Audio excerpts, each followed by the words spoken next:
So hello everyone, welcome back to the channel. तपाईँहरूलाई फेरि पनि एउटा नयाँ भिडियोमा स्वागत छ। आजको भिडियो चाहिँ हाम्रो सपिङ रिलेटेड हुनेवाला छ। यानि हामी जापानमा आउने बेलामा चाहिँ के कपडाहरू लिएर आउने, कुन लगेजमा चाहिँ कसरी प्याक गर्ने र अहिले जापानको माहौलको हिसाबले चाहिँ कस्तो कुराहरू लिएर आउँदाखेरि चाहिँ ठिक हुन्छ भनेर तपाईँहरूलाई बुझ्न मन छ होला। त्यही भएको हुनाले चाहिँ आज म यो भिडियो तपाईँहरूको लागि भनेर बनाउँदैछु। अब हामी ढिलो नगरिकन हाम्रो भिडियोतर्फ बढौँ।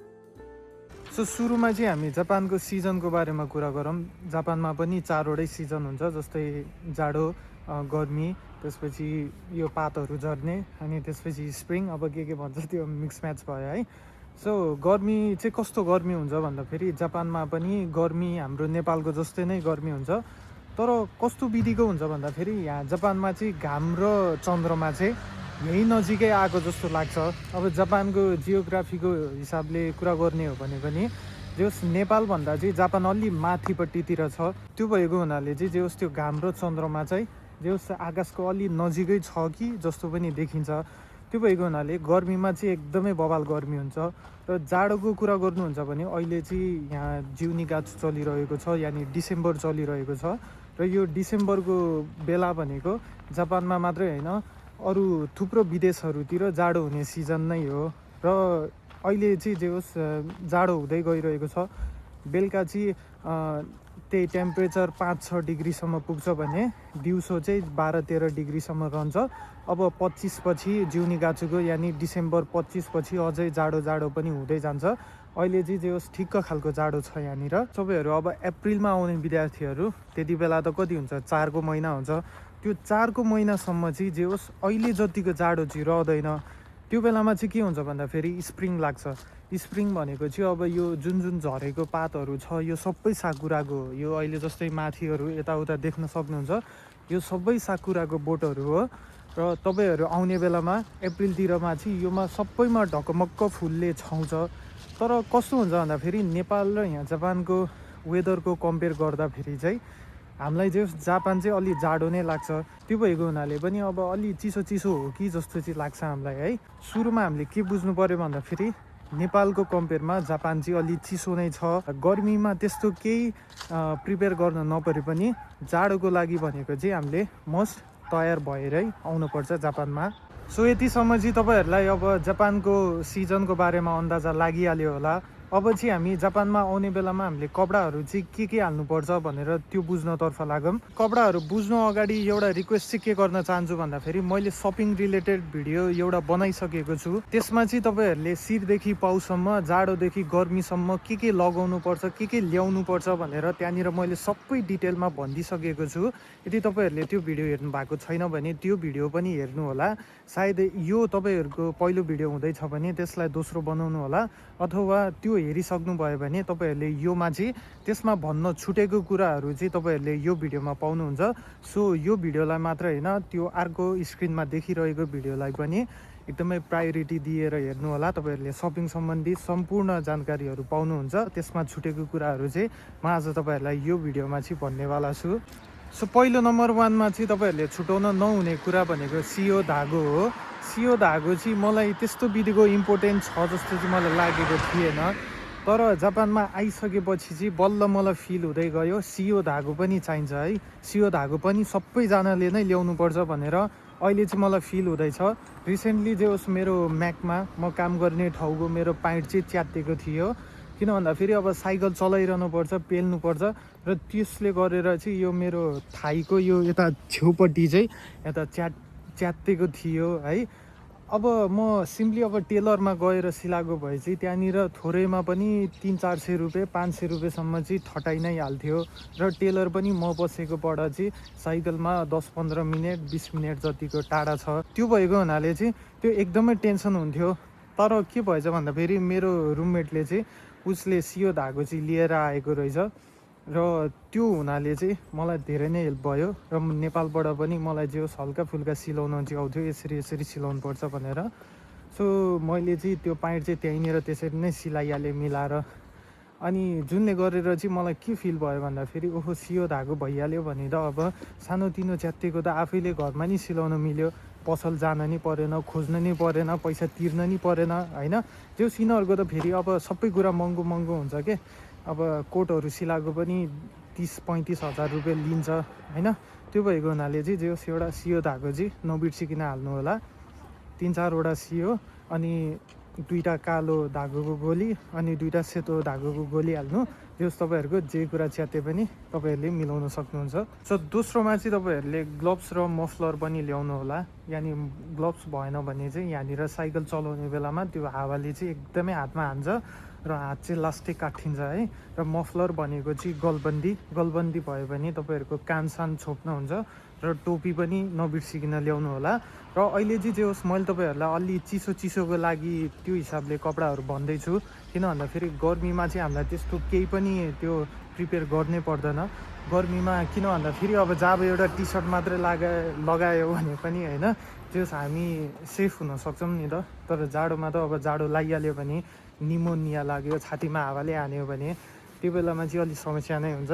र त्यो सँगसँगै तपाईँहरूले यस्तो खालको डाउन ज्याकेटहरू पनि 2वटा जति हाल्नु होला। मैले पनि 2वटा जति चाहिँ लिएर आएको थिएँ। 2वटा जति भयो भने चाहिँ तपाईँहरूलाई धेरै नै सजिलो हुन्छ है। किन भन्दाखेरि यहाँनिर जाडो भएको बेलामा त्यसपछि अब भनौँ न हावाहुरी चलेको बेलामा चाहिँ यस्तो ज्याकेटले चाहिँ धेरै नै सेभ गराउँछ। यदि यस्तो ज्याकेट ल्याउनु भएन भने चाहिँ तपाईँहरूले कपडाको जस्तै बाक्लो खालको ल्याए पनि त्यसले छेक्दैन है। बुझ्नुभयो नि, त्यो कुरा चाहिँ याद राख्नु। यस्तो डाउन ज्याकेटहरू फाइबर जुन भित्रपट्टि फाइबर हुन्छ त्योवाला चाहिँ लिएर आउनु। र सँगसँगै हामी स्टुडेन्ट भिजामा आउने बेलामा हामीलाई मस्ट एउटा चाहिने कुरा भनेको ट्रिमर पनि हो, जस दारी सारी काट्नको लागि। अब जस्तै रिसेन्टली मेरो पनि सेनमनको 2-3वटा इन्टरभ्यू भयो र त्यो हरेक इन्टरभ्यूमा जाने बेलामा चाहिँ मैले दारी काटिरहनु पर्ने भएको थियो। यदि मैले त्यो ट्रिमरै नल्याएको भए अब कोही चिनेको साथीबाट जानी माग्ने, खैले न दारी काटौँ भनेर माग्ने, अब उसले दिन्छ कि दिँदैन। यहाँ जापानमा चाहिँ कस्तो हुन्छ भन्दाखेरि ट्रिमर चाहिँ हरेकजनाले आफ्नो साथीलाई दिएको हुन्छ अनि त्यो साथी चाहिँ टाढा बसिरहेको हुन्छ होइन। त्यस्तो अब धेरै देख्न पाइन्छ। त्यो भएर चाहिँ जे होस् नेपालबाटै एउटा ट्रिमर चाहिँ लिएर आउनु होला। र ट्रिमर कता हाल्नुपर्छ अहिले म एकछिनमा तपाईँहरूलाई लगेजको पार्टमा भनि नै हाल्छु। र सँगसँगै ट्र्याक सुटहरू पनि ल्याउनु होला। ट्र्याक सुट चाहिँ एकदमै कम्फर्टेबल हुन्छ र पछि तपाईँहरू काममा जाने बेलामा यताउता सबैतिर त्यसले क्यारी गर्छ र एकदमै सजिलो हुन्छ। ट्र्याक सुट ल्याउनु भयो भने चाहिँ जिन्सभन्दा पनि ट्र्याक सुट हाल्नुभयो भने तपाईँहरूलाई फाइदा हुन्छ। र सँगसँगै स्पोर्ट्स सुजहरू पनि हाल्नुभयो भने चाहिँ तपाईँहरूलाई त्यो बेलामा पनि अब एकदमै कम्फर्टेबल फिल गराउँछ स्पोर्ट्स सुजले पनि। सो मैले लास्ट भिडियोमा भन्न छुटेको कुराहरू मैले यो भिडियोमा चाहिँ भन्दैछु। सो तपाईँहरूलाई चाहिँ अलिक कोमा खाइ यानि एकदमै डिटेलीमा बुझ्नु छ भने चाहिँ त्यो भिडियोलाई नछुटाइकन हेर्नु होला, तपाईँहरूले धेरै कुरा बुझ्नुहुन्छ। र सँगसँगै अब चाहिँ हाम्रो कपडाहरू यति नै भइहाल्यो। मैले भन्न छुटेको कुराहरू यही नै थियो आई गेस है। किन भन्दाखेरि त्यहाँनिर चाहिँ मैले अझै एक्सपिरियन्स पाइसकेको थिएन जापानको। अनि अहिले चाहिँ जे होस् म टोटल्ली एक्सपिरियन्स छु र के चाहिन्छ के चाहिँदैन मलाई थाहा भइसकेको छ। सो त्यसमा भन्न छुटेको कुराहरू आदि मैले योमा पनि एड गरिरहेको छु। र अब चाहिँ हामी लगेजहरू के हो र कुन लगेजमा चाहिँ के सामानहरू हाल्ने भनेर छोटकरीमा बुझौँ। विदेश आउनको लागि चाहिँ स्पेसली 3 टाइप अफ लगेज हुन्छ। एउटा मेन लगेज हुन्छ, त्यो चाहिँ एकदमै ठुलो खालको हुन्छ। त्यसको क्यापेसिटी नै लगभग 40-50-60 किलोसम्मको पनि हुन्छ त्यो मेन लगेज। अर्को हुन्छ हाम्रो साइड लगेज भने जस्तो हुन्छ। त्योमा पनि जे होस् हाम्रो 20 देखि 30 केजीको वेट हुनेवाला पनि हुन्छ, कुनै 7 केजीसम्मवाला पनि त्यो साइड लगेज भइरहेको हुन्छ। जे होस् तपाईँहरूले अब कुन खालको लिनुहुन्छ त्यसमा डिपेन्ड हुन्छ। र अर्को भनेको यस्तो क्यारीवाला ब्याग हो। र यो 3वटा क्याटेगोरीमा चाहिँ हामीले सामान हालेर यहाँनिर जापानमा लिएर आउने हो। र अब हाम्रो एकदमै आउने क्वेसन भनेको चाहिँ हामीले कुन लगेजमा चाहिँ के सामान हाल्ने भनेर हो। म चाहिँ अब तपाईँहरूलाई विस्तृतमा भन्छु कुन लगेजमा चाहिँ के सामान जान्छ भनेर। जस्तै हाम्रो मेन लगेजमा भनेको हाम्रो लिक्विड आइटम जान्छ सुरुमा। जस्तै हाम्रो स्याम्पूहरू जान्छ, हाम्रो लिकरहरू छ भने अब जस्तै रक्सीहरू त हामीले ल्याउँदैनौँ, त्यसमा हाल्नुपर्ने हुन्छ। जस्तै इलेक्ट्रोनिक डिभाइसेसहरू त्यो हाम्रो मेन लगेजमा जान्छ। जस्तै अघि मैले भने ट्रिमर पनि त्योमै जान्छ। त्यसपछि अरू थुप्रो कपडाहरू जान्छ, हाम्रो स्न्याक्सहरू जान्छ, मरमसलाहरू पनि हाम्रो मेन लगेजमै गइरहेको हुन्छ। सो त्यो जुन कुराहरू चाहिँ अलिक डेन्जर हुन्छ त्यस बाहिर झ्याप्प झुप्प निकालिँदैन, जस्तै भाँडाकुँडाहरू जस्तो कुराहरू त्यो मेन लगेजमा चाहिँ हाल्नुपर्ने हुन्छ हामीले। सो मेन लगेजलाई चाहिँ तपाईँहरूले कसरी बुझ्न सक्नुहुन्छ भन्दाखेरि जुन कुराहरूले चाहिँ अलि हात हतियार बनाउन मिल्छ र जो प्लेनमा चाहिँ समस्या देखाउन सक्छ त्यस्तो कुरालाई चाहिँ हामीले मेन लगेजमा हाल्ने हो। जस्तै अब स्याम्पूहरू पनि पोखियो भने कति झ्याउ हुन्छ, रक्सी सक्सीहरूले आगो लाग्न सक्छ, जस्तै भाँडाकुँडाले अब केही झगडा परिहाल्यो भने हात हतियार बनाउनु मिल्छ। सो यदि हामीले अब मेन लगेज बुझ्यौँ भने हामीलाई त्यो क्यारी ब्याग र अर्को साइड लगेज चाहिँ बुझ्नै पर्दैन, एकदमै सजिलो छ। जस्तै साइड लगेजमा चाहिँ हामीले कपडाहरू मात्रै सम्झिँदा पनि हुन्छ। जस्तै त्यो ठुलो खालको मेन लगेजमा के कपडाहरू अटेन त्यो कुरा चाहिँ तपाईँहरूले यताहरूको सानो लगेजको साथी यानि साइड लगेजमा चाहिँ हाल्न सक्नुहुन्छ है, त्यसमा नअटेको। त्यही भएर जो साइड लगेजलाई चाहिँ तपाईँहरूले एज अ ब्याग, कपडा हाल्ने ब्याग भनेर मात्रै सम्झिँदा पनि हुन्छ। र तपाईँहरूले यस्तो क्यारी ब्यागमा भनेको चाहिँ क्यारी ब्यागमा तपाईँहरूले आफ्नो डकुमेन्ट्सहरू चाहिँ हाल्न सक्नुहुन्छ। जस्तै तपाईँहरूको पासपोर्ट भयो, अरू एयरलाइन्सको टिकटहरू भयो, जुन कुराहरू चाहिँ तपाईँहरूले झापझुप देखाइहाल्नुपर्छ त्यस्तो कुराहरू चाहिँ तपाईँहरूले यस्तो क्यारीवाला ब्यागमा हाल्न सक्नुहुन्छ। र सँगसँगै चार्जर र मोबाइल अनि वालेट, आफूले साटेको पैसाहरू पनि यस्तै ब्यागमा हाल्न सक्नुहुन्छ। र यस्तो क्यारी ब्यागमा राख्ने चाहिँ के हो भन्दाखेरि जे कुरा चाहिँ तपाईँहरूलाई अपरचट देखाइहाल्नुपर्छ र एकदमै महत्त्वपूर्ण हुन्छ, त्यो हरायो भने चाहिँ तपाईँहरूलाई अप्ठ्यारो हुने चिजहरू चाहिँ तपाईँहरूले यस्तो क्यारी ब्यागमा हाल्ने हो। सो तपाईँहरूलाई चाहिँ एउटा बबल खालको ह्याक भनिदिन्छु म। यदि तपाईँहरूले मेन लगेजमा कपडा हाल्नुभयो, ल ठिक छ त्यहाँ पुगेन, र तपाईँहरूले यता साइड लगेजमा पनि कपडा हाल्नुभयो, त्यहाँबाट पनि जे होस् एउटा ज्याकेट चाहिँ बढी भयो, अब त्यसलाई फाल्न नि मिल्दैन, त्यसलाई घरमा छोड्न नि मिल्दैन भने चाहिँ तपाईँहरूले एकदमै पट्टाएर त्यसको हावा फालेर चाहिँ तपाईँहरूले यस्तो क्यारी ब्यागमा नि हाल्न सक्नुहुन्छ है। त्यो चाहिँ अब एयरपोर्टको ह्याक हो, त्यो सबैजनाले युज गरिरहेको हुन्छ प्रायः जसो।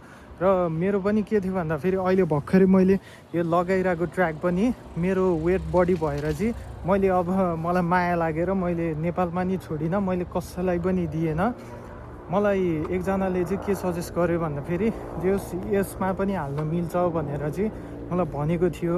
त्यो भएको हुनाले चाहिँ मैले यही ब्यागमा चाहिँ यो ट्र्याक सुटलाई राम्रोसँग फोल्ड गरेर दबाएर चाहिँ यसमै हालेर लिएर आएको मैले।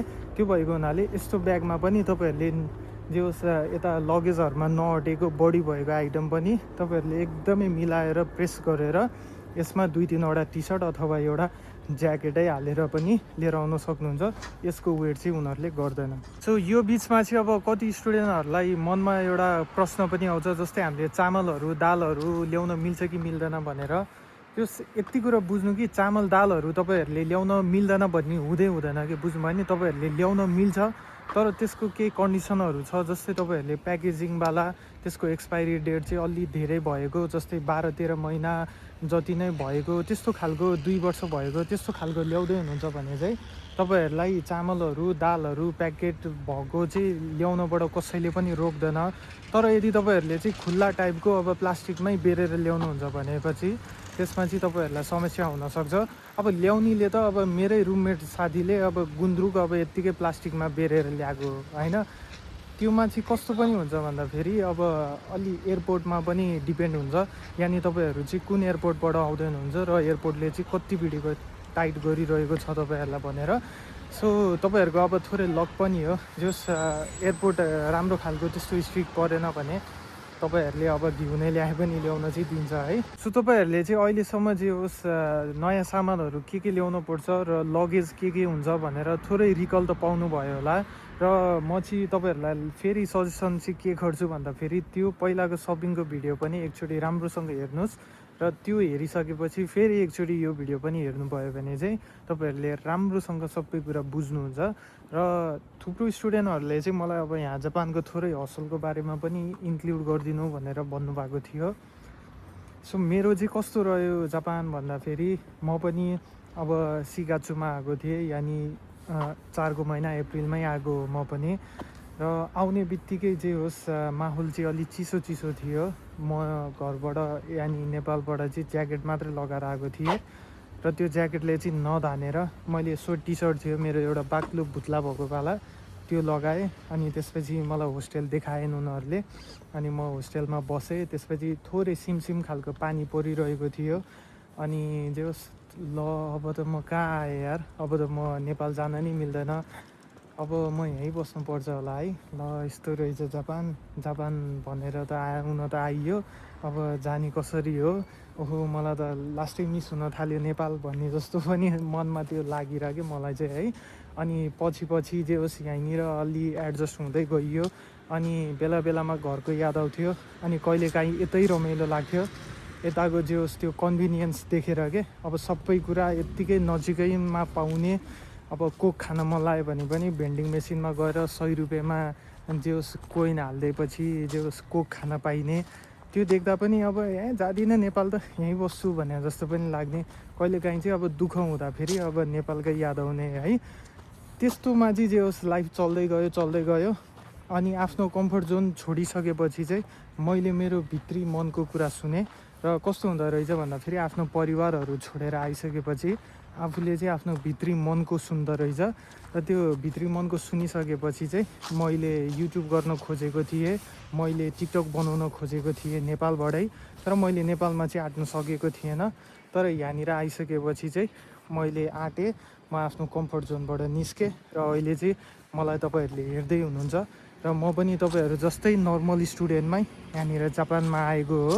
र बिस्तारै ग्रो गर्दै अहिले यतिसम्म पुगेको हो। सो मेरो कहानी यति नै थियो।